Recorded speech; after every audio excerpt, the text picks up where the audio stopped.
शहर में मौजूदा बस्ती दवाखानों में से दवाएं लेने वाले लोग हो जाओ अब होशियार, क्योंकि इन बस्ती दवाखानों में एक्सपायरी डेट की दवाएं दी जा रही है, जिसके इस्तेमाल करने से आपकी और हमारी सेहत पर असर पड़ सकता है और कुछ भी नुकसान हो सकता है। जी हां, यह हैरान कर देने वाली खबर बेगमपेट रसूलपुरा में मौजूदा एक बस्ती दवाखाने में की है, जहां के स्टाफ ने बहुत ही ज़्यादा लापरवाही का मुजाहरा दिखाते हुए एक खातून को एक्सपायरी डेट की दवा दे दी।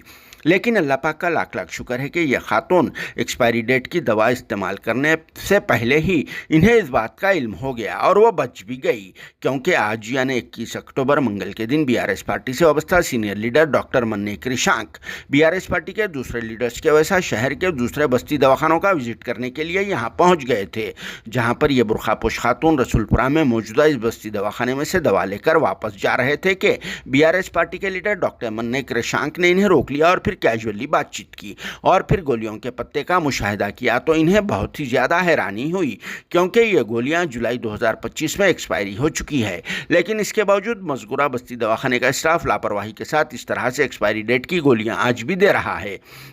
और फिर अब अक्टूबर का महीना ख़त्म पर है, जिस पर डॉक्टर मन्ने कृषांक बहुत ही ज़्यादा बरहम हो गए और तेलंगाना गवर्नमेंट को शदीद तनखीद का निशाना बनाया, क्योंकि बीआरएस पार्टी के 10 साल दौरे हुकूमत में कभी भी ऐसा नहीं हुआ था। और फिर फॉर्मर चीफ मिनिस्टर केसीआर ने तो खासकर गरीब आवाम को सहूलत पहुँचाने के लिए इन बस्ती दवाखानों का क़याम अमल में लाया था, मगर अब इन्हीं बस्ती दवाखानों में आज लोगों की जानों के साथ खिलवाड़ करते हुए एक्सपायरी डेट की दवाएँ दी जा रही है, जिससे हुकूमत और हेल्थ डिपार्टमेंट की बेहिसी मालूम पड़ती है। क्योंकि कुछ दिन पहले ओल्ड सिटी में भी इसी तरह से एक बस्ती दवाखाने में एक्सपायरी डेट की दवा दे दी गई थी और फिर ड्यूटी के टाइम से पहले ही स्टाफ भी गायब हो जा रहा है।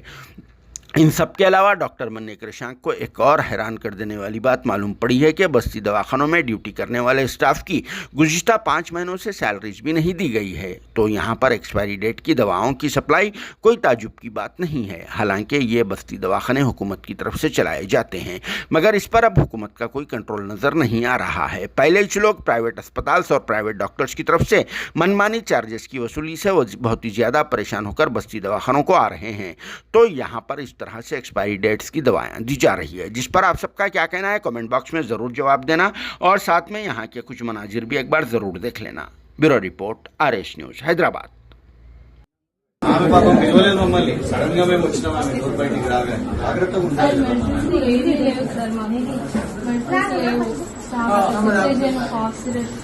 యాంటీబయాటిక్స్ ఇన్ఫెక్షన్స్ కి ఏమీ లేవు. మెడిసిన్ ఎగ్జాక్ట్ గా 3 months ఫ్రీక్వెంట్ డిజీజెస్ ఉంటాయి. ఇప్పుడు మళ్ళీ సీజనల్ ఇవన్నీ కూడా ఉంటాయి కాబట్టి అందుకే ఇంకొకటి ఏంటంటే ఇక్కడ it is a slum, major slum. పాపం వాళ్ళకు ఎడ్యుకేషన్ కూడా లేదు.